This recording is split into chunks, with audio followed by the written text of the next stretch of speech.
കരുവന്നൂർ കള്ളപ്പണക്കേസ്. ഈ കേസിൽ കുറ്റപത്രമായിട്ടുണ്ട്. അടുത്ത ആഴ്ച കല്ലൂർ PMLA കോടതിയിൽ കുറ്റപത്രം സമർപ്പിക്കും. കേസിൽ CPM പാർട്ടി അടക്കം 30ഓളം പ്രതികളുണ്ട് എന്നാണ് സൂചന. നിയമവിദഗ്ധരുടെ പരിശോധനയ്ക്ക് ശേഷം ED കൊച്ചി സോണൽ അഡീഷണൽ ഡയറക്ടറുടെ അന്തിമ അനുമതിക്കായി കൈമാറിയിട്ടുണ്ട്. രേഷ്മ ബാബു വിവരങ്ങളുമായി ചേരുകയാണ്. രേഷ്മ, കരുവന്നൂർ കള്ളപ്പണക്കേസ്, നമുക്കറിയാം ഈ വിഷയം എത്രത്തോളം കേരളത്തിൽ ചർച്ചയായിട്ടുണ്ട് എന്ന്. ഈ കുറ്റപത്രം അടുത്തയാഴ്ച സമർപ്പിക്കപ്പെടുമ്പോൾ അതിൽ ഭരിക്കുന്ന പാർട്ടിക്കടക്കം വലിയ പ്രതിരോധം ഉണ്ടാക്കാൻ പോകുന്ന കാര്യങ്ങളാണ്. 30ഓളം പ്രതികൾ, അതിൽ CPM എന്ന പാർട്ടി അടക്കമുണ്ട് എന്നാണ് സൂചനകൾ. വിവരങ്ങൾ രേഷ്മ.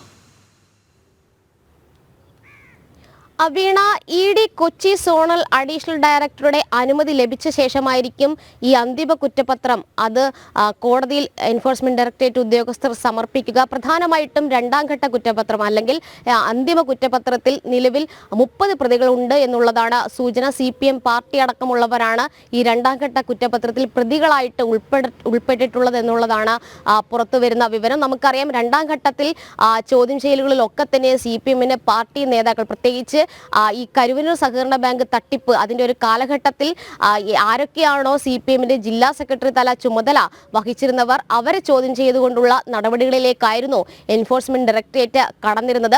1.5 വർഷത്തിന് മുൻപാണ് കരുവന്നൂർ കള്ളപ്പണ ഇടപാട് കേസിൽ എൻഫോഴ്സ്മെന്റ് ഡയറക്ടറേറ്റ് ആദ്യഘട്ട കുറ്റപത്രം നൽകിയത്. ആദ്യഘട്ട കുറ്റപത്രത്തിൽ 50 വ്യക്തികളും 5 സ്ഥാപനങ്ങളും പ്രതിപട്ടികയിൽ ഉൾപ്പെടുത്തിയിരുന്നു. ഈ രണ്ടാം ഘട്ട കുറ്റപത്രത്തിലാണ് 30 പേരുണ്ടെന്നുള്ള സൂചനകൾ പുറത്തു വരുന്നത്. എന്നാലും മൊത്തത്തിൽ 128.7 കോടി രൂപ ആണ് നിലവിൽ ED ഈ ഒരു കേസുമായി ബന്ധപ്പെട്ട് കണ്ടുകെട്ടിയിരിക്കുന്നത്. അതുമായി ബന്ധപ്പെട്ട് നിലവിൽ രണ്ടാം ഘട്ടത്തിലാണ് CPM സ്വത്ത് വകകൾ കണ്ടുകെട്ടിയത്. 77 ലക്ഷം രൂപയുടെ സ്വത്തുവകകളാണ് കണ്ടുകെട്ടിയിട്ടുള്ളത്. പുറത്തുശ്ശേരിയിൽ പാർട്ടിയുടെ ഓഫീസിനായിട്ട് വാങ്ങിയിരുന്ന ഭൂമിയും കണ്ടുകെട്ടിയവയിൽ ഉൾപ്പെടുകയും ചെയ്യുന്നുണ്ട്. എന്തായാലും രണ്ടാം ഘട്ടത്തിൽ CPM ഭാരവാഹികളടക്കം പ്രതിപട്ടികയിൽ ഉണ്ട് എന്നുള്ളതാണ് പുറത്തു വരുന്ന സൂചന.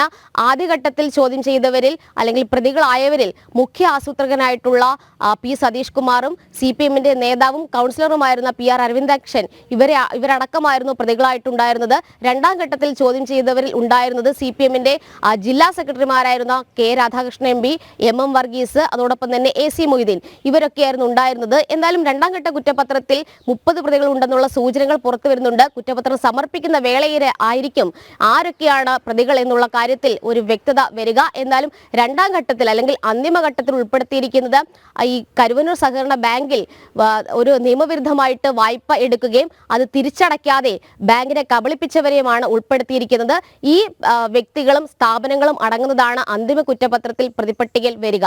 വീണ. ഓക്കെ, ശരി രേഷ്മ.